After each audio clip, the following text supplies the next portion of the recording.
मुलांनो, आता आपण मी वाचवतोय ही कविता पाहिली तर त्याच्याखाली काही स्वाध्याय आहेत. ते स्वाध्याय आता आपण सोडवून घेणार आहोत. तर प्रश्न पहिला आहे, कोष्टक पूर्ण करा. तर या कोष्टकामध्ये आपल्याला पूर्वीचे व्यवसाय आणि पूर्वीचे खेळ 2 तक्ते दिलेले आहेत.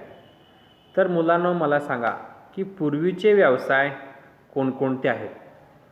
तर पहिला व्यवसाय आहे लोहार काम, पूर्वीचे व्यवसाय. दुसरा आहे कुंभार. कुंभार काय तयार करतो? मडकी तयार करतो. तर तिसरा व्यवसाय आहे मुलांनो भांड्यांना कलई करणे. तर दुसऱ्या तक्त्यात बघा, पूर्वीचे खेळ. तर पूर्वीचे खेळ आहेत विटी दांडू, सगळे तुम्ही खेळता. दुसरा आहे लगोरी आणि तिसरा आहे आट्यापाट्या. हा झाला प्रश्न पहिला, कोष्टक पूर्ण करा. आता दुसरा प्रश्न बघूयात आपण. प्रश्न दुसरा, आकृती पूर्ण करा. तर या आकृतीमध्ये अ आहे मनोरंजनाचे घटक. तर त्याच्यामध्ये आजचे स्वरूप, कालचे स्वरूप.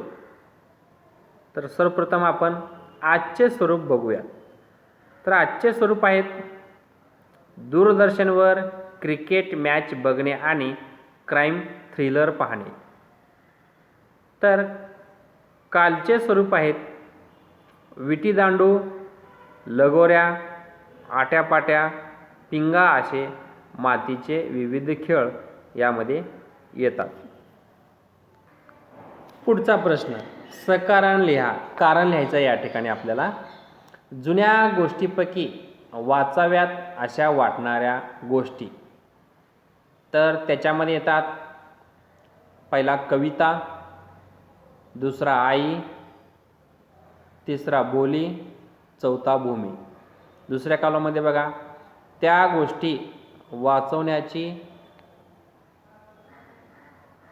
कारणे. त्या गोष्टी वाचवण्याची तुमच्या मते कारणे. तर पहिला आहे मन समृद्ध होते. दुसरा आहे प्रेम माया जिव्हाळा लाभतो. तिसरा आहे विचार व्यक्त करता येतात. चौथा आहे मूल्यावर निष्ठा असते. तर मुलांनो, पुढचा प्रश्न आहे काव्य सौंदर्य. त्याच्यामध्ये अ बघा, तुम्हाला जाणवलेली कवीच्या मनातील खंत स्पष्ट करा. तर त्याचं उत्तर आहे, मी तुम्हाला सांगतो या ठिकाणी, सगळ्यांनी लक्ष द्या. अजून एकदा प्रश्न असतो, तुम्हाला जाणवलेली कवीच्या मनातील खंत स्पष्ट करा. त्याचं उत्तर आहे जुन्या जमान्यातील म्हणजे जुन्या काळातील काही चांगल्या गोष्टी हरवत व दुरावत चालल्या आहेत. हे आता आपण कवितेमध्ये बघितलो. काही जुन्या काळातील गोष्टी आज आपण विसरत चाललेलो आहोत. याची खंत कवीला वाटते. का वाटते? जी आपली जुनी संस्कृती आहे तीच संस्कृती श्रेष्ठ आहे. आधुनिक संस्कृतीमध्ये आपण बघतो की बरेच बदल झालेला आहे. बदलत चाललेल्या समाजातील वास्तवे कवीच्या मनाला खटकते. आपण आईला आई अशी हाक मारत नाही किंवा साथ घालत नाही. वासरासाठी गोट्यात गायी हंबरत नाही. मॉलच्या नवीन झगमगीत संस्कृतीमुळे किराणा आणि भुसार हरवत चाललेत. गावगड्यातील व्यवसाय लोप पावतात. म्हणजे गावगड्यातील व्यवसाय सर्व नष्ट चाललेले आहेत. मुले मातीतले खेळ खेळत नाहीत. कोणी लेखन करत नाहीत. कोणी गोष्टी करत नाहीत. मातृभाषेत कोणी या भूमीतील संस्कृतीशी जपत नाहीत किंवा संस्कृती जपत नाहीत. अशा प्रकारे सांस्कृतिक वैभव नष्ट होण्याची कवीला या ठिकाणी खंत. मुलांना पुढचा दुसरा प्रश्न आहे, शब्द बापुडे केवळ वारा या काव्यपंक्तीतील आशय सौंदर्य शब्दबद्ध करा. पुन्हा एकदा प्रश्न वाचतो. शब्द बापुडे केवळ वारा या काव्यपंक्तीतील आशय सौंदर्य शब्दबद्ध करा. तर त्याचं उत्तर आहे, पूर्वीच्या कविता किंवा साहित्य उच्च सांस्कृतिक मूल्य जपणारे होते. जीवनानुभवातून आदर्श व प्रेरणा जनमानसाला मिळत होत्या. परंतु आता लिहिणाऱ्या हातातून सकस साहित्य निर्मिती होत नाही, हे कवीला या ठिकाणी सांगायचे आहे. जो शब्द पसारा दिसतो तो भावनाशून्य व पोकळ आहे, असे कवीला या ठिकाणी म्हणायचे आहेत. शाश्वत राहणारे अभिजात साहित्य निर्माण होत नाही, याची खंत व्यक्त करताना कवी म्हणतात, आताचे शब्द हे केविलवाणे म्हणजे नष्ट होत चाललेले आहेत. ते वाऱ्यावर विरून जात आहेत. आता लिहिल्या जाणाऱ्या शब्दाची नश्वरता व तात्कालिक कवीला या ओळीतून सांगायची आहे. तर मुलांनो, पुढचा प्रश्न आहे तिसरा.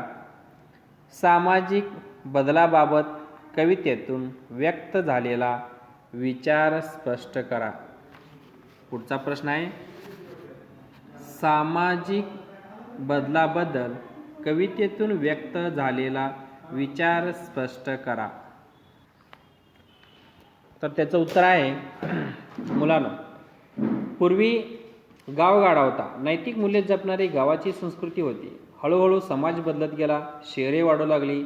सगळ्या वस्तू झगमगीत मॉलमध्ये, सुपर मार्केटमध्ये मिळू लागल्या. त्यामुळे छोटी छोटी किराणा, भुसार मालाची दुकाने हरवून गेली. लोहाराचा भाता बंद पडला. कुंभाराचे चाक फिरायचे थांबले. तांब्या पितळ्याच्या भांड्याचा वापर लयाला गेल्यामुळे कलेची झिलही निघून गेली.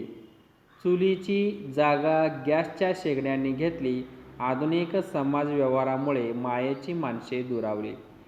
अशा प्रकारे या कवितेतून सामाजिक बदलाविषयी कवींनी माहिती सांगितलेली आहे. तर मुलांनो, पुढचा प्रश्न आहे, प्रश्न 5वा, स्वमत. या ठिकाणी तुमचं मत मांडायचं आहे.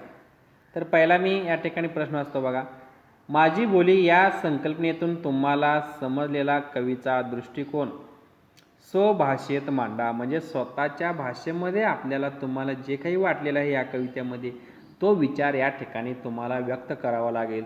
तर मी तुम्हाला याचं जे काही स्वमत आहे ते थोडक्यात तुम्हाला या ठिकाणी सांगतो.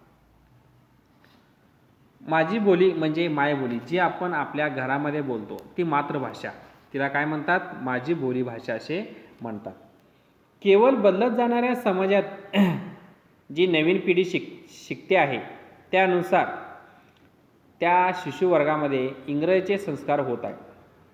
पूर्वीचे घरचे मराठमोळे वातावरण झपाट्याने बदलत आहेत. आधुनिकीकरणामुळे नवीन पिढीच्या तोंडी इंग्रजी रुळत जात आहे. मराठी मातृभाषेमध्ये आपण अजिबात शिक्षण घेत नाही, तर सगळे आजकालचे लोक इंग्लिश मिडियमला जास्त वाव देतात. आईची जागा मम्मीने घेतलेली आहे. तर आई हा शब्द आत्ता अलीकडे आपण आपल्या कानावरती हा शब्दच पडेल. कोणता शब्द पडतो? तर मम्मी हा शब्द पडतो बघा. मातृभाषेतून दिले जाणारे शिक्षण हळूहळू मंदावत आहे. तर मातृभाषा हेच विचार व भावना मांडण्याचे नैसर्गिक माध्यम आहे. त्यामुळे विद्यार्थ्यांच्या बुद्धीमध्ये वाढ होण्याची शक्यता असते. ते माध्यम बंद पडत चालल्यामुळे कवीने खंत व्यक्त केली आहे. अशा प्रकारे माझी बोली या संकल्पनेतून कवीची खेदजनक भावना व्यक्त झाली आहे. तर मुलांना या ठिकाणी हा स्वभाषेत सहमत झालेला आहे. तर दुसरा आहे, मॉलच्या अतिक्रमणामुळे छोट्या दुकानदारांना फटका बसतो, याबाबत तुमचे मत स्पष्ट करा. अजून एकदा प्रश्न असतो, मॉलच्या अतिक्रमणामुळे छोट्या दुकानदारांना फटका बसतो, याबाबत तुमचे मत स्पष्ट करा. तर त्याचं उत्तर आहे, शहरे वाढली तसतसे लोकांच्या गरजा पुरवणारे मॉल वाढले. शहरामध्ये लोकसंख्या जास्त असते, त्यामुळे त्यांच्या गरजा पुरवण्यासाठी अनेक छोटी मोठी दुकाने त्या ठिकाणी तयार होतात. पूर्वी शहरामध्ये सुद्धा छोटे छोटे दुकानदार होते, विशिष्ट प्रकारच्या वस्तू विशिष्ट दुकानात मिळायच्या. उदाहरणार्थ इलेक्ट्रॉनिक दुकानात गेल्यानंतर तुम्हाला त्या ठिकाणी फक्त सर्व इलेक्ट्रॉनिक वस्तू मिळतात. कपड्याच्या दुकानामध्ये गेलात तर त्या ठिकाणी तुम्हाला सर्व प्रकारचे व्हरायटीचे कपडे मिळेल. तर मॉलमध्ये सर्व दुकाने एकत्र असतात. मॉल म्हणजे मोठा असतो. तर त्या ठिकाणी सगळेच इलेक्ट्रॉनिक म्हणा, कपड्याचे म्हणा किंवा इतर सर्व दुकाने त्या ठिकाणी आपल्याला पाहायला मिळतात. शिवाय खाद्यपान सेवेची हॉटेल्स व सिनेमागृहही असतात. मॉलच्या एकंदर झगमटामध्ये आकर्षण माणसाच्या ठायी निर्माण झाले. महागड्या वस्तू म्हणजे दर्जेदार वस्तू अशा गैरसमज फोफावला. म्हणजे त्यातच आकर्षक जाहिरातीची भर पडल्यामुळे लोकांना मॉलचे आकर्षण निर्माण झाले. काहीतरी त्या मॉलमध्ये नवीन असते म्हणून लोक त्या ठिकाणी घ्यायला जातात. त्यामुळे मॉलकडे लोक जास्त आकर्षित होतात. साहजिकच माणसाचा मॉलमध्ये राबता सुरू झाला आणि त्यांनी छोट्या दुकानाकडे पाठ फिरवली. मग सगळ्यांची ओढ फक्त शहराकडे धाव घेतली. कारण मॉलमध्ये दर्जेदार वस्तू, चांगल्या क्वालिटीच्या वस्तू मिळतात. म्हणून या छोट्या दुकानदाराकडे कोणच जाईना. म्हणून या छोट्या दुकानदार आपली दुकाने बंद केली. अर्थात मॉलच्या अतिक्रमणामुळे छोट्या दुकानदारांना फटका बसतो, हे खरंच आहे.